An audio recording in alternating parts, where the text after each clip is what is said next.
बुद्धि और भाग्य। यह कहानी दो प्यारी प्यारी बहनों की है। दोनों बहनों में बड़ा प्यार था। एक का नाम था बुद्धि, दूसरी का नाम था भाग्य। वैसे तो हमेशा वो दोनों मिलजुल कर रहा करती थीं, लेकिन ना जाने क्यों एक दिन उन दोनों में एक बात को लेकर बहस हो गई। मुद्दा था कि दोनों में से बड़ी कौन है। दोनों को ही नहीं पता था कि कौन बड़ी है, इसलिए वे दोनों ही अपने अपने बड़े होने का दावा कर रही थी। लंबी चलने वाली बहस का कोई परिणाम नहीं आता देखकर दोनों ने मिलकर एक समाधान निकाला। दोनों ने तय किया कि वे दोनों एक साथ किसी एक घर में जाएंगी और वहां अपनी अपनी शक्तियां आजमाएंगी। जो बड़ा होगा वह जीत जाएगा। दोनों चलते चलते एक किसान के घर तक आ पहुंची। इस किसान के घर में उसके दो बेटे रहते थे।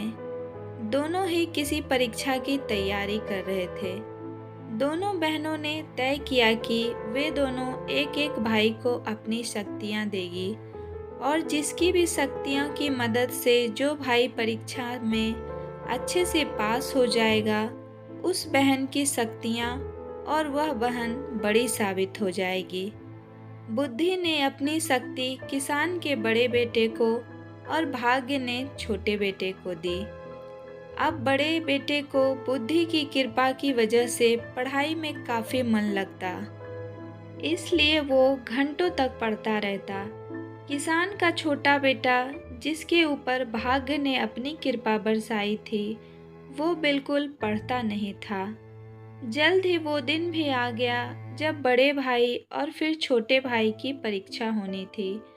बड़ा भाई, जिस पर बुद्धि की कृपा थी, उसने जब अपना पेपर देखा तो बदनसीबी से सभी वही सवाल आए थे जो उसने पढ़े नहीं थे या वो पढ़ नहीं पाया था। अगले दिन भाग्य की कृपा के साथ छोटा भाई परीक्षा देने गया। भाग्य उसके साथ था, इसलिए उसके पेपर में सबसे आसान प्रश्न पूछे गए थे, लेकिन सब व्यर्थ था क्योंकि उसने कुछ भी नहीं पढ़ा था।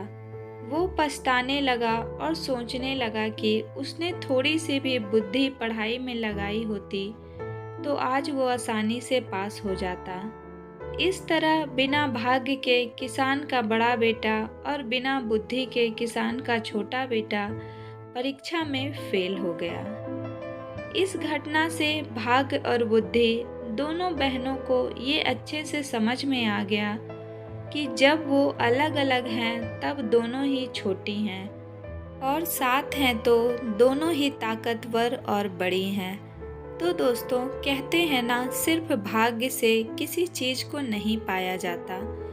जब तक आप अपने काम में अपना पूरा 100% नहीं देते हैं, तब तक भाग्य भी आपका साथ नहीं देता।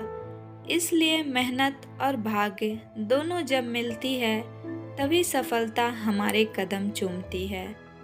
तो आज की हमारी शिक्षाप्रद कहानी कैसी लगी, कमेंट में ज़रूर बताएं। हमारी कहानी सुनने के लिए आप लोगों का बहुत बहुत धन्यवाद।